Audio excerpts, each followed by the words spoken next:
Well, the Bills suck again. It's clear we're not going anywhere this year when a team that is also on the downslide gets it to us right in the mouth. Well, they may be on the downside. They're still Pittsburgh Steelers. You got an MVP quarterback and you got a rookie quarterback. It's pretty clear that Manuel's a better home quarterback. I'm going to give him the benefit of the doubt right now, and hopefully he'll come back and show me something against the Jets. But if he plays at this level for the rest of the year, we have to draft a quarterback. We have to. If there's a quarterback on the board and we only have 3 wins, we're probably going to be in the top 5 again next year. And I don't know if this, what's his name, Manziel, the guy from Texas A&M. He'll be around for another couple rounds. Will he still be around? But just take him. What the hell? When Montana was on the 49ers, they went out and got Steve Young and let him sit on the bench. So even if Manuel turns out to be a Hall of Fame quarterback, it's not going to hurt to have somebody else behind him. But if he's what he played like yesterday, then you got to get rid of him and you got to get somebody else. Yeah, I guess it's too bad he sat for 4 weeks and you really didn't get a good eyeball test on him. He was improving, so let's hope he improves. Well, the only thing that sucks is next week the Jets made him look even worse when he played against them. Well, again, he looks worse, bad. Yeah, he looked pretty bad against them, and clearly he was outplayed by his other rookie quarterback over there in New York when we played them. But the Jets have won and lost every other game, and he's clearly a better quarterback at home, and he's a little, he gets that, I don't know what it is, he's in that pocket. How many times did he get sacked yesterday? 3 times yeah. only, which is surprising. He got Felt nailed like a couple times. More, yeah. The line.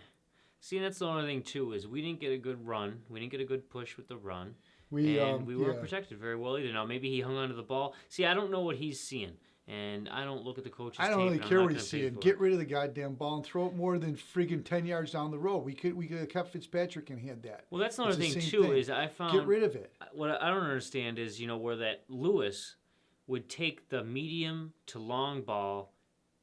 He wouldn't even really look to the short man, which is good or bad. Maybe it ends drives faster, but he would throw to Jackson, and Jackson, there's a guy right in front of him. He's going to get pummeled right away. He played Jackson out. He hung him out to dry. Even the announcer is saying, you can't do that.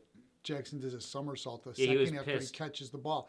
I mean, you just can't do that. If you're going to do that, look him off. Don't look at just him all the way. But that's what happens. This is what the Jets do. This is what the Jets did to Fitzpatrick last year.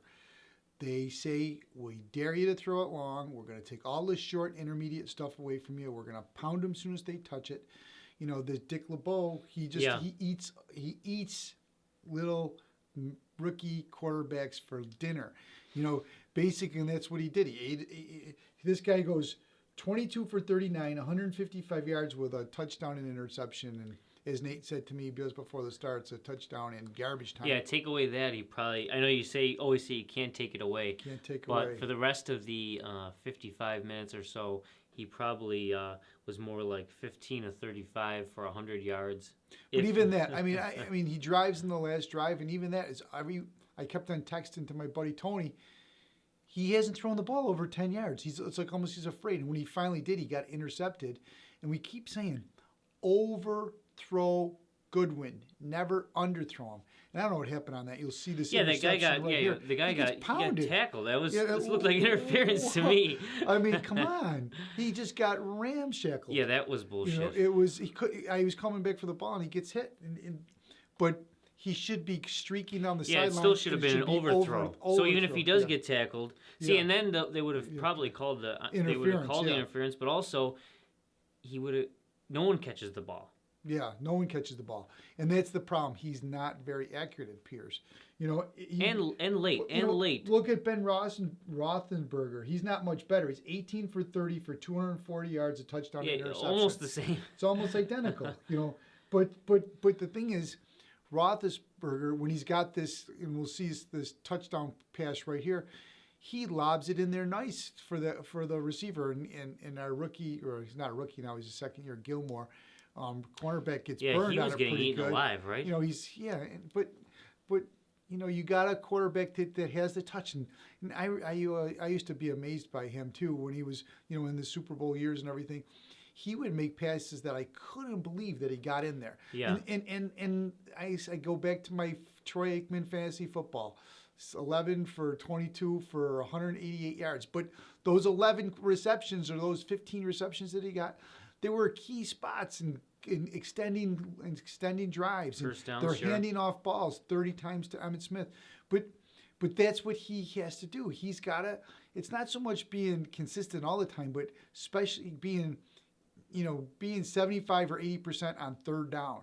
Being 55% of your passes or 60% is all well and good, but you got to do it on third down. You got to keep your team on the field. And our best player, or my most used player this week, was the punter. Yeah, good thing we got him back. Punted. I will say in his defense, let's try to look at the whole body of work. He was off for a month, not really too good. So we'll kind of see how it goes. On the other side of the ball, and I alluded to it just a second ago, Gilmore got his ass kicked all game long.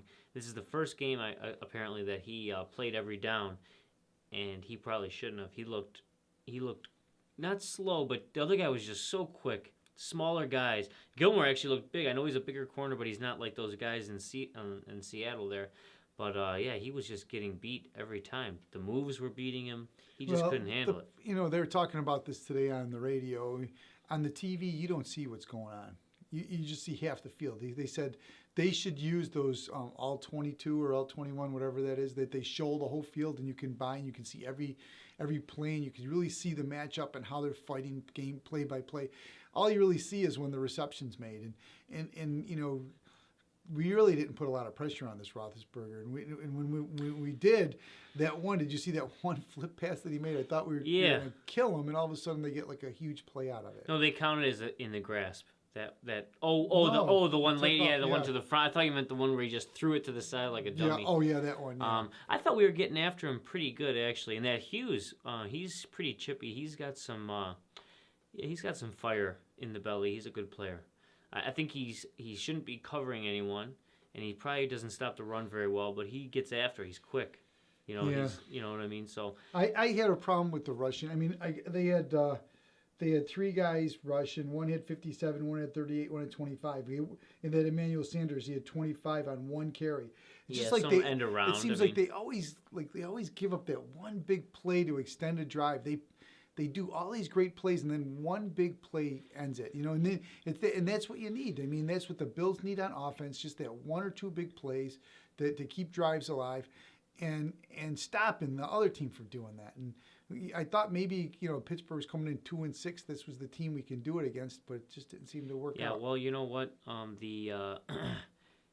They didn't run that much, and I thought the defense looked pretty good. Only 20 points when we gave them the ball back after about 45 seconds, like 10 times in a row. So that's actually not too bad. You think about how much they had the ball, and they only kicked a couple field goals and got a couple touchdowns. I mean, it's not as bad as it sounds. We should have scored our regular 23, and we would have won the game. Well, and we had the other problem. We're at the 1 foot line. We don't score.